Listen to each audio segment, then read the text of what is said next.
आरएसएसच्या स्थापनेला 100 वर्ष पूर्ण होत आहे आणि त्याच पार्श्वभूमीवर यावर्षीचा विजयादशमीचा सोहळा जो आहे तो भव्य स्वरूपात केला जाणार आहे। दुसरीकडे काँग्रेसच्या नेत्यांना देखील निमंत्रण दिल्याची माहिती समोर आलेली आहे। आपल्या सोबत काँग्रेसचे नेते आमदार नितीन राऊत सर आहेत। सर, काय सांगणार, भव्य दिवस सोहळा होणार आहे विजयादशमीला आरएसएसचा, काँग्रेसच्या नेत्यांना निमंत्रण आलेलं आहे, तुम्हाला निमंत्रण आलंय काय सांगणार? नाही, मला निमंत्रण तर त्यांनी दिलेलं आहे, यात काही वाद नाही, परंतु हे निमंत्रण स्वीकारणं किंवा न स्वीकारणं हा माझा स्वतःचा व्यक्तिगत प्रश्न राहणार आहे। खऱ्या अर्थानं जर आपण या ठिकाणी विचार जर केला तर ज्या संघटनेने 30 नोव्हेंबर 1949 साली आपल्या ऑर्गनाइजमध्ये संविधानाच्या बद्दल संपादकीय लिहून हल्ला केला होता आणि विदेशी म्हटलं होतं, ते जर आज या संविधानाचा जयघोष करणार असेल तर हा बदल हा केवळ फोटो सेशन पॉलिटिक्स आहे की काय हे समजून घ्यायला हरकत नाही आणि ते तसं समजलं पाहिजे। संविधानावर शपथ घेऊन मनुस्मृतीच्या भावनेनं कार्य करणं हे कंटेम्प्ट ऑफ डेमोक्रेसी नाही काय, असा माझा सरळ प्रश्न त्यांना आहे। तर आरएसएसने खऱ्याच या 100 वर्षात बदल केला आहे का स्वतःमध्ये?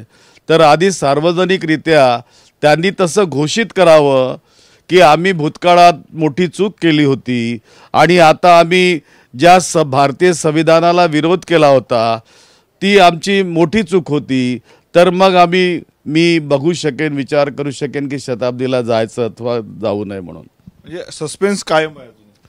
अर्थात मला या ठिकाणी सांगा ना, कॉन्स्टिट्यूशनल मॉरॅलिटी काहीतरी असते की नाही या देशामध्ये, आहे की नाही? जे लोकशाहीला मानत नाही, ज्यांना लोकशाही मान्य नाही, ज्यांना संविधान मान्य नाही, जे कॉन्स्टिट्यूशन मॉरॅलिटी पाळत नाही, आज कल्चरल नॅशनलिझमच्या नावावर जर कोणी लेक्चर देत असेल तर त्याला political hypocrisy of higher order असं समजायचं का? तर मला तरी असं वाटतं की ज्यांना संविधान मान्य नाही पण शताब्दीचं निमंत्रण मात्र संविधानिक अधिकार समजून देत असतील तर त्याला आपण काय समजलं पाहिजे? मला या ठिकाणी जे लोक ज्यांनी संविधानाला विरोध केला आणि संविधानाला फॉरेन मॉडेल ज्यांनी मानलं, त्यांनी बाबासाहेब आंबेडकरांचं आज फुलांनी जरी स्वागत केलं तर हे इंटेलेक्च्युअल फ्रॉड ठरणार आहे। त्यामुळं आज जरी जे लोक 100 वर्ष शाखेत गेले असतील त्यांनी एक दिवसही प्रेमबल आपल्या शाखेमध्ये दाखवलेलं नाही, अशांच्या शताब्दी सोहळ्याला जाणं हे अवघड ठरणार आहे। मी तर आंबेडकरी विचारांचा कार्यकर्ता आहे, संविधान जागर अभियान चालवणारा कार्यकर्ता आहे, त्यामुळं मी त्या शताब्दी सोहळ्याला जाण्याचा प्रश्नच या ठिकाणी उद्भवत नाही। आणि काँग्रेसच्या नेत्यांना निमंत्रण आहे नागपुरातले? असेल ना, निमंत्रण देणं हे त्यांचं कर्तव्य आहे, पण विचार हे महत्त्वाचे असतात।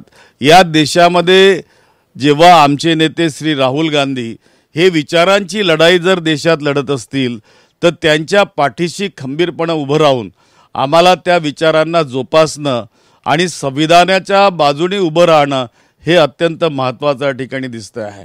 त्यामुळं मी तरी त्या ठिकाणी जाणार नाही, इतरांचं मला माहिती नाही। ठीक आहे, त्यांनी निमंत्रण द्यायला ते आले, त्यांचं स्वागत करणं माणुसकी या नात्यानं आणि भारतीय संस्कृती या नात्यानं आमचं कर्तव्य आहे आणि आम्ही ते करणार, परंतु कार्यक्रमाला जाणं काही जमणार नाही। मी जय भीमवाला आहे आणि जय भीमवालाच राहणं पसंत करेन। आपण बघू शकतो दिवंगत माजी राज्यपाल जे आहे ते रासू गवई यांच्या पत्नी आणि सध्याचे जे सरन्यायाधीश आहे भूषण गवई यांच्या आई जे आहे त्या कमलताई गवई यांना देखील या कार्यक्रमाचं निमंत्रण आहे। अमरावतीत होणाऱ्या कार्यक्रमाचं निमंत्रण आहे 5 सप्टेंबरला आणि प्रमुख अतिथी म्हणून कमलताईंचा उल्लेख आहे पत्रकात। हे बघा, हे त्यांचं व्यक्तिगत हे आहे, त्याबद्दल स्वतः कमलताई भाष्य करू शकतात, मी तर त्याच्यावर बोलणं उचित ठरणार नाही। मी एक लहानसा काँग्रेस पक्षाचा कार्यकर्ता आहे, जय भीमचा कार्यकर्ता आहे, आंबेडकरी चळवळीतील कार्यकर्ता आहे. त्या नात्यानं मी माझी व्यक्तिगत हमी देऊ शकतो, पण इतरांची हमी मला देता येणार नाही. सध्या राज्यात मोठ्या प्रमाणावर पाऊस सुरू आहे. मराठवाड्यामध्ये संपूर्ण पूरस्थिती निर्माण झाली आहे. या भागाचा दौरा राहुल गांधी करतील अशी माहिती येत आहेत. काय सांगणार? आमचे नेते नेहमीच ज्या ठिकाणी अन्याय अत्याचार होतो, ज्या ठिकाणी आघात होतो, त्या ठिकाणी प्रथमदर्शनी धावून आलेले आहेत. आणि त्यांनी गरिबांची, शोषित पीडितांची आवाज म्हणून विरोधी पक्ष नेते या नात्यानं, देशातल्या एका मोठ्या पक्षाचा नेता या नात्यानं आवाज उठवलेला आहे. आणि ते जर या ठिकाणी व्हिजिट करतात, त्यांचं निश्चितच या ठिकाणी आम्ही स्वागत करू. आणि ते त्या ठिकाणी येऊन ज्या पद्धतीनं अवस्था शेतकऱ्यांची त्या ठिकाणी झाली मराठवाड्यातल्या, अत्यंत दुर्दैवी आहे. हा नैसर्गिक आघात आहे. ह्या अशा प्रकारचा नैसर्गिक आघात ज्याच्यावर होतो, धावून जाणंच जास्त बरं असतं. म्हणून त्यांचा दौरा हा निश्चितच शेतकऱ्यांना दिलासा देणारा ठरणार आहे. काल जर आपण पाहिलं, देवेंद्र फडणवीसांनी मोदींची भेट घेतलेली आहे दिल्लीमध्ये. या संपूर्ण दुष्काळी परिस्थितीवर चर्चा केलेली आहे. कसं पाहताय? एक लक्षात घ्या, त्यांनी चर्चा केली. चर्चा करणं मुख्यमंत्र्यांना आवश्यक आहे, केंद्राची मदत मागणं आवश्यक आहे. परंतु पंजाब सरकारनं ज्या पद्धतीनं तेथील शेतकऱ्यांना 50,000 रुपये एकरी त्या ठिकाणी जो दिलासा दिलेला आहे, ते जर त्या या ठिकाणी देऊ शकलेत, कारण मोठ्या प्रमाणात आत्महत्यासुद्धा मराठवाड्यात होत आहेत. आणि ज्या पद्धतीचा आक्रोश शेतकऱ्यांचा त्या ठिकाणी दिसतो आहे, मला तरी वाटतं की हे जे आमचे अन्नदाते आहेत त्यांना या ठिकाणी न्याय मिळणं अत्यंत आवश्यक आहे. स्थानिक स्वराज्य संस्थेच्या निवडणुका अजूनही राज्यात झालेल्या नाही. केव्हा होणार अशी चर्चा, आता दिवाळीनंतर या संपूर्ण चर्चा होईल अशी सूत्रांनी माहिती दिली आहे. लांबणीवर जात आहेत निवडणुका. आधीच यांनी खूप लांबणीवर निवडणुका टाकल्यात. एक प्रकारचा लोकशाहीवर आघातच या ठिकाणी करण्यात आला. मग तो न्यायालयाचा दिलासा, तुम्ही न्यायालयाची बाजू सांगा अथवा काही सांगा, पण लोकशाहीमध्ये दर 5 वर्षांनी निवडणुका होणं म्हणजे लोकतंत्राला आपण मानतो, लोकशाहीला आपण मानतो असं ठरतं. आज निवडणुका कोणतीही कारणं देऊन जर हे पुढे ढकलत असतील तर ते काही योग्य ठरणारं नाही. ओबीसी जे आहे ते ओबीसी नेते राज्यातले आक्रमक झालेले आहेत. अशात जर आपण पाहिलं तर दुसरीकडे लक्ष्मण हाकेंनी कुठेतरी नाराजी व्यक्त केलेली आहे. अनेक बॅनरवरून त्यांचे फोटो गायब झालेले आहेत. दुसरीकडे भुजबळांचे ठळकपणे फोटो दिसत आहेत. हे बघा, ओबीसी नेत्यांनी स्वतःचं आत्मपरीक्षण करणं अत्यंत गरजेचं आहे. ज्या वेळेला या ठिकाणी ओबीसीच्या बद्दल आणि बहुजनांना न्याय मिळावा यासाठीची आंदोलनं झालीत, त्यावेळेला हा समाज पूर्णतः बाजूला सारला गेलेला होता, बाजूला होता. तो काही त्या मूळ आंदोलनामध्ये ओबीसीच्या उतरला नाही.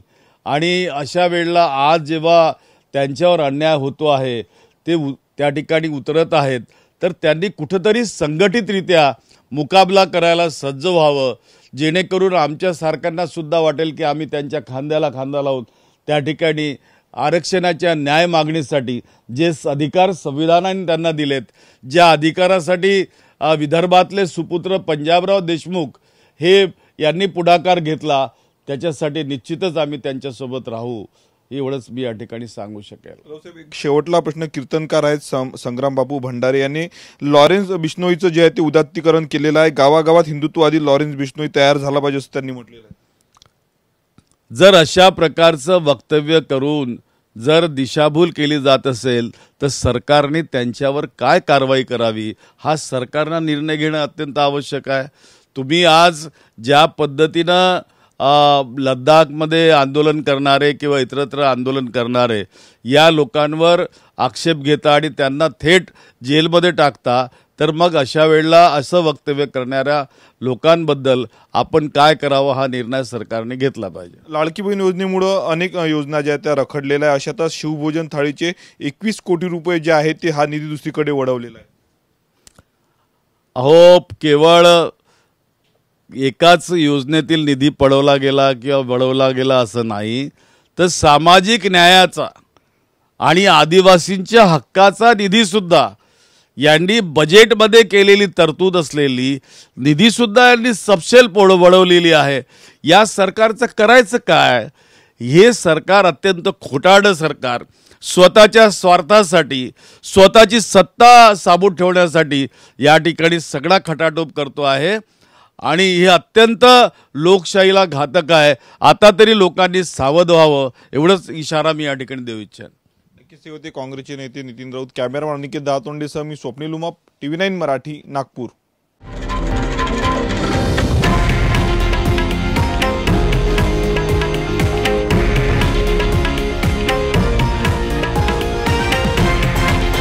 हे आहे देशातील नंबर 1 न्यूज नेटवर्क आणि आपण पाहत आहात TV9 मराठी, एकमेव.